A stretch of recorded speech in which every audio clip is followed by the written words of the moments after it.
जय हिंद। नमस्कार दोस्तों, YouTube की दुनिया में एक बार फिर से आप सभी का स्वागत है आपके अपने YouTube चैनल यूनिवर्सल गुरु क्लासेस पर। दोस्तों, आज के इस वीडियो के माध्यम से हम आपको बहुत सी महत्वपूर्ण जानकारियां देंगे जो कि जुड़ी हुई है हरियाणा के ही कॉमन एलिजिबिलिटी टेस्ट यानी जिसको हम CET के नाम से जानते हैं। तो दोस्तों, जैसा कि आपको पता है, हरियाणा सरकार ने ग्रुप C और D की जो भर्तियां हैं उनकी रिक्रूटमेंट यानी उनकी भर्ती के लिए एक कॉमन टेस्ट लेने का जो है निर्णय लिया है और इसी साल के शुरू में ये निर्णय लिया गया था। और फ़िलहाल इस टेस्ट के लिए जो रजिस्ट्रेशन है उस रजिस्ट्रेशन की डेट है वो बार बार है एक्सटेंड की जा रही है और अब सितंबर लास्ट यानी 30 सितंबर तक इसकी लास्ट डेट है रजिस्ट्रेशन की वो बढ़ा दी गई है। तो आज का यह नोटिस है 13 सितंबर का। इसमें हम आपको कॉमन एलिजिबिलिटी टेस्ट या CET से जुड़े हुए सभी जानकारियाँ देंगे। आपको क्या चीज़ें करनी है, क्या नहीं करनी है, वो जानकारी हम आपको देंगे।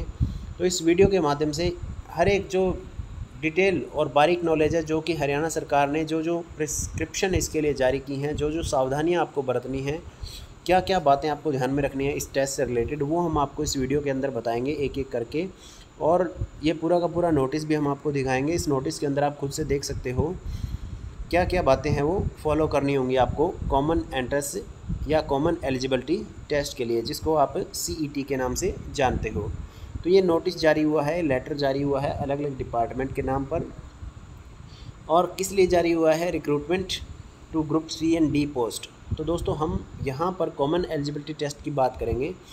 अगर आपको हर एक जानकारी चाहिए तो आप इस वीडियो को एंड तक देखिए। हम आपको बारीक से बारीक नॉलेज जो है आपको देंगे। वैसे कुछ मोटी मोटी बातें हैं वो आपको पहले भी बता दी गई हैं सरकार के द्वारा या फिर आपको अलग अलग न्यूज़पेपर के द्वारा पता लग गई होंगी, लेकिन यहाँ पर इस नोटिस के द्वारा क्या क्या जो बातें इंपॉर्टेंट वो बताई गई हैं हम आपको बता दें कि ये जो ग्रुप C और D की पोस्ट के लिए कॉमन टेस्ट है वो लेना निर्धारित किया गया सरकार के द्वारा रिक्रूटमेंट प्रोसेस के लिए ग्रुप C और D की पोस्ट के लिए। उसके लिए जो टर्म एंड कंडीशन है कॉमन एंट्रेंस टेस्ट की, वो हरियाणा गजट के अंदर जो है प्रकाशित की गई हैं और उसकी जो कॉपी है अलग अलग डिपार्टमेंट को भेजी गई हैं।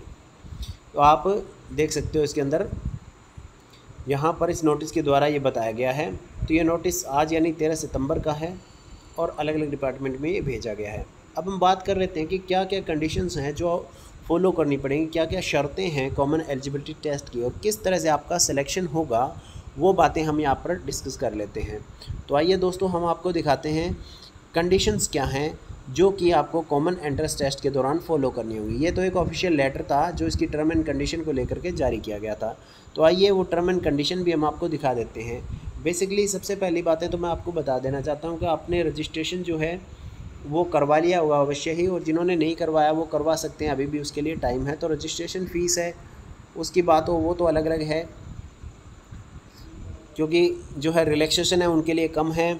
और बाकी जो जनरल कैटेगरी के कैंडिडेट हैं जिनके पास में अपनी वेरीफाइड आईडी है, यानी जो हमारे इधर का हरियाणा का रहने वाला है उसकी वेरीफाइड आईडी है, या फिर कहीं बाहर का है या वेरीफाइड आईडी उसके पास में प्रॉपर नहीं है, तो उसके लिए अलग अलग फ़ी कैटेगरी है वो रखी गई हैं। तो उनके बारे में हम ज़्यादा बात नहीं करेंगे।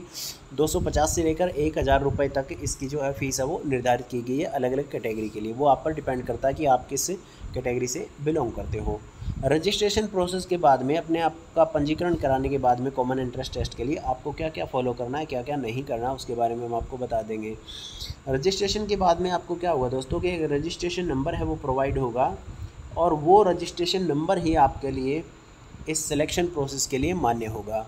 यानी अगर आपको फर्दर कोई भी किसी प्रकार की जो है इससे संबंधित क्वेरी है रजिस्ट्रेशन प्रोसेस की या फिर सिलेक्शन प्रोसेस की या फिर अपनी कंसेंट प्रोसेस की, तो वो सारी प्रक्रिया उसी एक रजिस्ट्रेशन नंबर पर निर्भर करेगी जब आप अपना रजिस्ट्रेशन है वो करवाओगे। तो रजिस्ट्रेशन के बाद में आपको अपनी रजिस्ट्रेशन आईडी है वो प्राप्त हो जाएगी। तो दोस्तों, इससे रिलेटेड कुछ और बातें हैं कि रजिस्ट्रेशन होगा कैसे नहीं होगा और रजिस्ट्रेशन करने के बाद में कितने टाइम तक एलिजिबल रहेगा। तो पहली बात तो ये है कि रजिस्ट्रेशन करने के बाद में इसकी जो टर्म एंड कंडीशन है, जैसा कि आपको पता है कि इस एलिजिबिलिटी टेस्ट की टर्म एंड कंडीशन पहली तो यही है कि एक तो इसको जो है इसकी अगर आप वैलिडिटी देखोगे तो वैलिडिटी इसकी है वो 3 इयर्स रखी गई है कि 3 साल तक ये टेस्ट आपका वैलिड रहेगा। लेकिन इसमें आप इम्प्रूवमेंट कर सकते हो टाइम टू टाइम, और जो आपका हाईएस्ट स्कोर है जो सबसे ज़्यादा आपका हाईएस्ट स्कोर होगा वही इसमें मान्य होगा। यानी किसी भर्ती के पब्लिश होने से पहले तक जितना भी आप हाईएस्ट स्कोर करोगे वही आपका स्कोर है मान्य रहेगा किसी भर्ती में शामिल होने के लिए। तो उन सब कंडीशन के अलावा हम कुछ और कंडीशंस हैं जो कि हरियाणा सरकार के द्वारा जारी की गई हैं, उनके बारे में हम बात कर लेते हैं। तो आइए देखते हैं क्या है वो कंडीशंस, उन कंडीशंस के बारे में। तो दोस्तों आप देख सकते हो यहाँ पर कुछ कंडीशंस हैं जो कि कॉमन एलिजिबिलिटी टेस्ट के एग्जामिनेशन और उसके स्कोर से रिलेटेड दी गई हैं। तो हम आपको इन कंडीशंस के बारे में एक एक करके बता देते हैं, तो आप देखते रहिए और सुनते रहिए कि क्या कंडीशन है।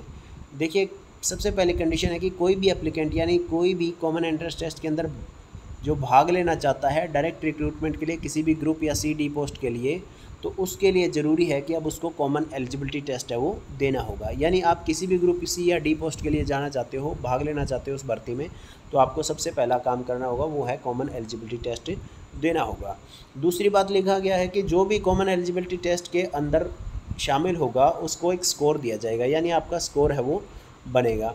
और उस स्कोर के अंदर आपको मैक्सिमम जो है 5% है वो एक्सपीरियंस सोशियो इकोनॉमिक क्राइटेरिया है उसके लिए नंबर है वो दिए जाएंगे।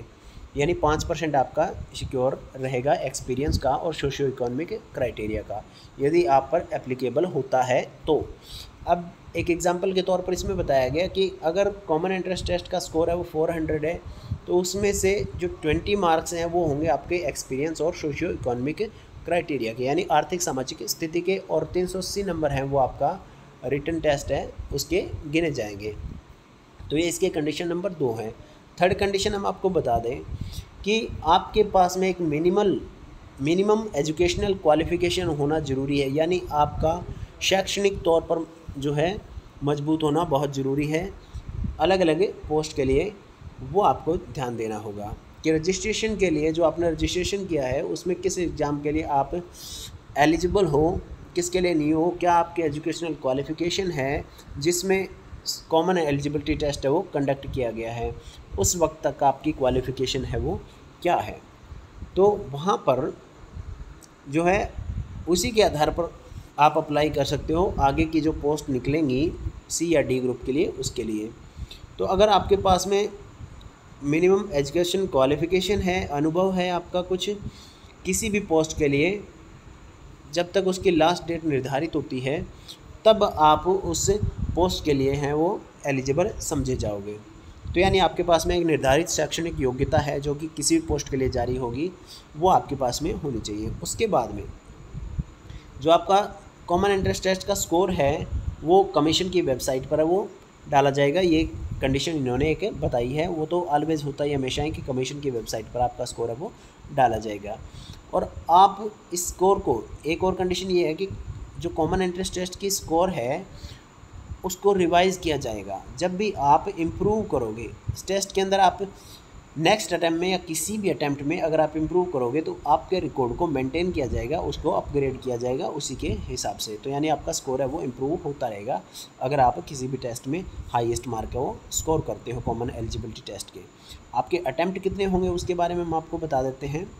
नेक्स्ट अगर हम देखें तो यहाँ पर आपका 3 साल के लिए वैलिड रहेगा, 3 इयर्स के लिए वैलिड है। जब डेट ऑफ डिक्लेरेशन हो जाएगी आपके रिज़ल्ट की कॉमन एलिजिबिलिटी टेस्ट के, उसी दिन से लेकर के 3 साल तक वैलिड रहेगा। यानी आप कह सकते हो कि अगर उन 3 सालों के दौरान कोई भी पोस्ट निकलती है, कोई भी भर्ती एडवर्टाइजमेंट होती है, तब आप कॉमन एलिजिबिलिटी टेस्ट के रिजल्ट घोषित होने के 3 सालों तक विदिन 3 इयर्स आप अप्लाई कर सकते हो किसी भी पोस्ट के लिए जो ग्रुप और C और D की निकलने वाली है। अब फर्दर अगर हम देखें तो फर्दर इसके अंदर कंडीशंस और बताई गई हैं कि यहाँ पर नंबर ऑफ़ अटैम्प्ट का कोई रिस्ट्रिक्शन नहीं है, यानी आप कितनी भी बार ये टेस्ट हैं उसमें रिटन एग्जामिनेशन के लिए अपीयर कर सकते हो कॉमन एलिजिबिलिटी टेस्ट के लिए। अगर आपने पहले भी क्वालिफाई किया है common eligibility test group C और D के लिए और आप फिर से अपीयर होना चाहते हो, आप अपना स्कोर इम्प्रूव करना चाहते हो, तब आपको इसके लिए मौका दिया जाएगा अगर आप ऐसा करना चाहते हो तो। और आपका हाईएस्ट टोटल है यानी सबसे ज़्यादा स्कोर है वो ही किसी भी पोस्ट के लिए काउंट किया जाएगा। यानी आपका पहले में हाईएस्ट बन जाता है तो यहाँ पर डाउट आपके यही रहता है कि अगर मेरे कोई कैंडिडेट है उसके पहले में हाईएस्ट है, दूसरे में लोएस्ट हो गया, तो उस बात का कोई चक्कर नहीं पड़ेगा, आपका पहले वाला हाईएस्ट है वही माना जाएगा। दूसरा लोवेस्ट हो गया तो उसका कोई कंडीशंस नहीं है, ऐसा इसमें कहा गया है। तो यानी आपका जो हाईएस्ट स्कोर है वही माना जाएगा, उसके अंदर काउंट होगा आपकी पोस्ट के लिए, जो कि ग्रुप और सी या डी में जिसमें आप अप्लाई करना चाहते हो। उसके बाद जो रिलैक्सेशन है आपकी अपर एज लिमिट का, वो जैसा है वैसा रहेगा शेड्यूल कास्ट के लिए, बैकवर्ड क्लासेस के लिए और दूसरी कैटेगरीज़ के लिए, जैसे कि सरकार के नियम है उसी के अनुसार रहेंगे। यानी आपको रिलैक्सेशन है एज का वो मिलता रहेगा उसी प्रकार से। यहाँ पर सबसे इम्पोर्टेंट बात ये है कि आपके मार्क्स हैं वो हाईएस्ट होंगे हर बार, चाहे आप कितनी बार टेस्ट दो, जो हाईएस्ट मार्क हैं वही काउंट होंगे आपके उस स्कोर में। अब जो रिक्रूटमेंट का प्रोसेस है उसको भी हम आपको देख लेते हैं एक बार, कि प्रोसेस फॉर रिक्रूटमेंट, यहाँ पर ये ऑफिशियल नोटिफिकेशन है और आप इसमें देख सकते हो प्रोसेस फॉर रिक्रूटमेंट की क्या प्रक्रिया रहेगी रिक्रूटमेंट की, कॉमन एलिजिबिलिटी टेस्ट के स्कोर के बेसिस पर।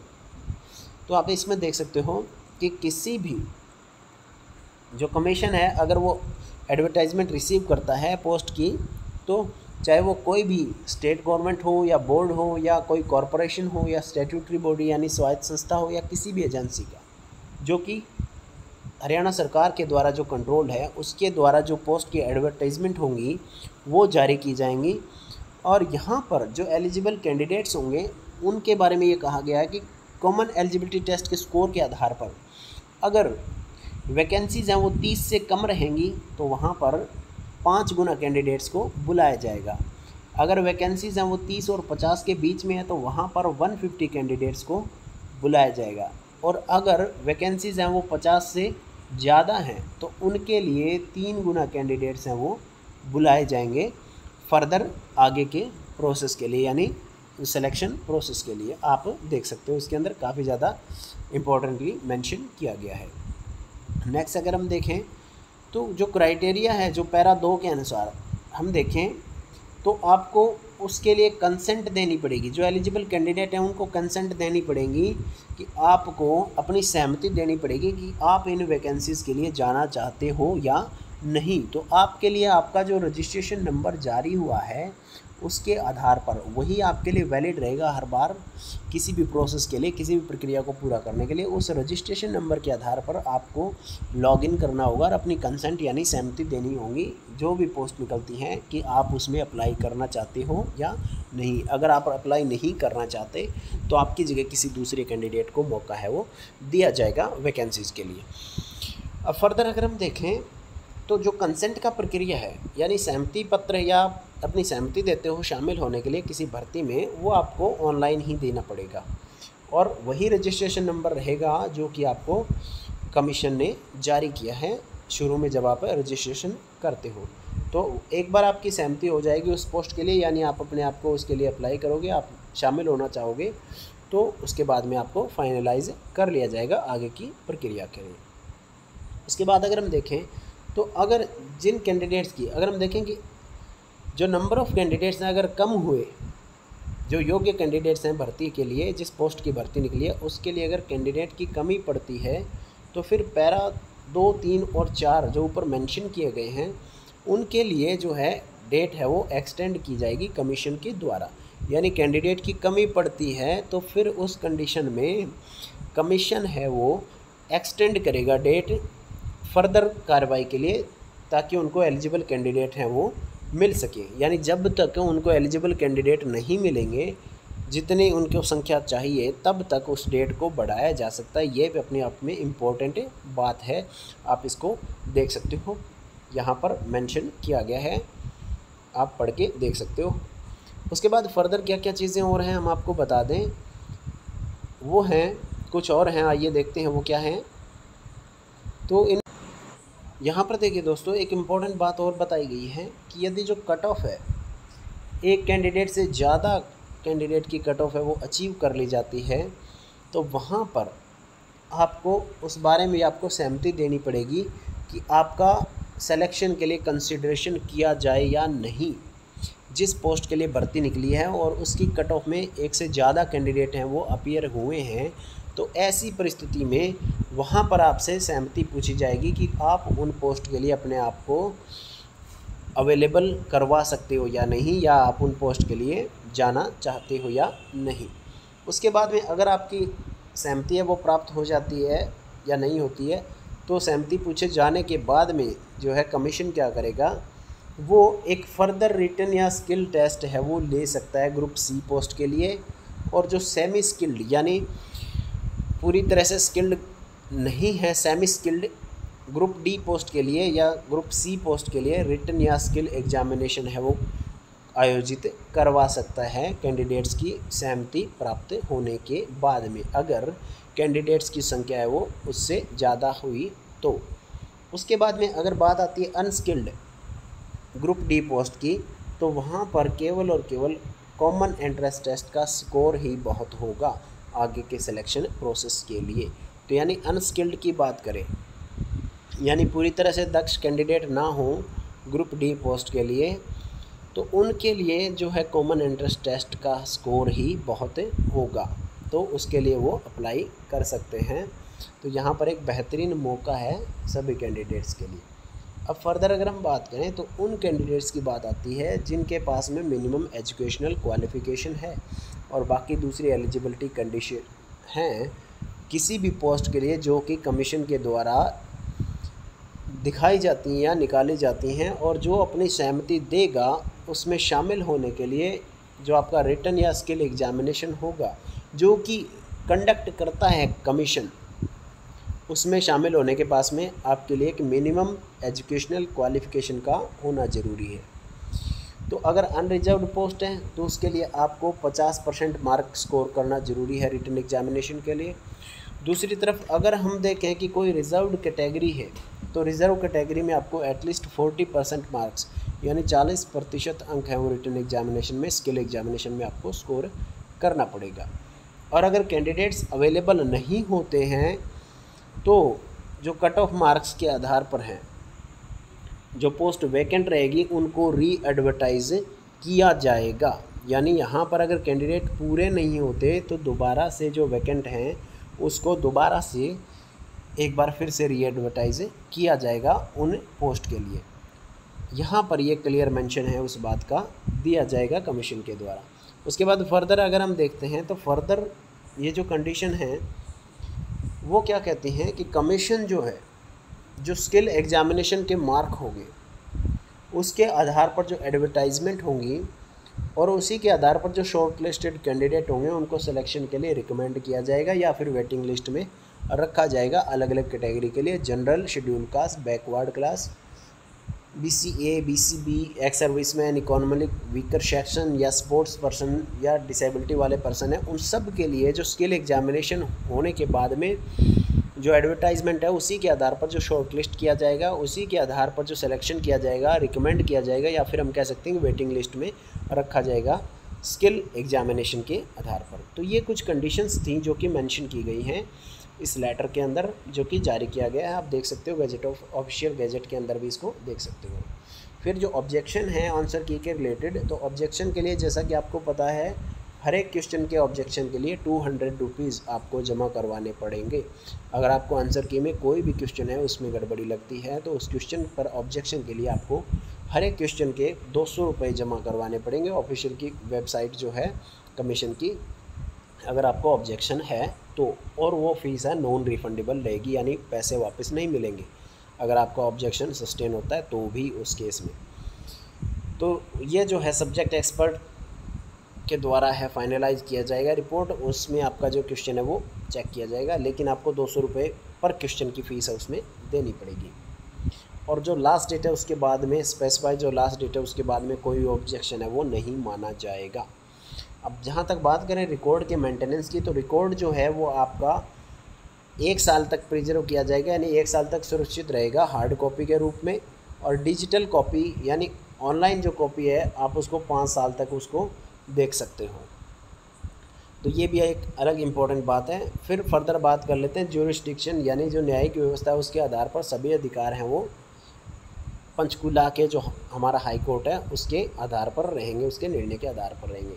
और सरकार के पास में इसमें सुधार करने की या संरक्षण करने की जो है पावर है वो रखी गई है, यानी किसी भी प्रोविज़न जो इसमें दिखाया गया है उसमें किसी भी प्रकार का जो शक संदेह शुबह है उसको अमेंड करना चाहें या बदलना चाहें तो वो सरकार के पास में उसका अधिकार है, आप इसमें क्लियर मेंशन किया गया है, वो देख सकते हो।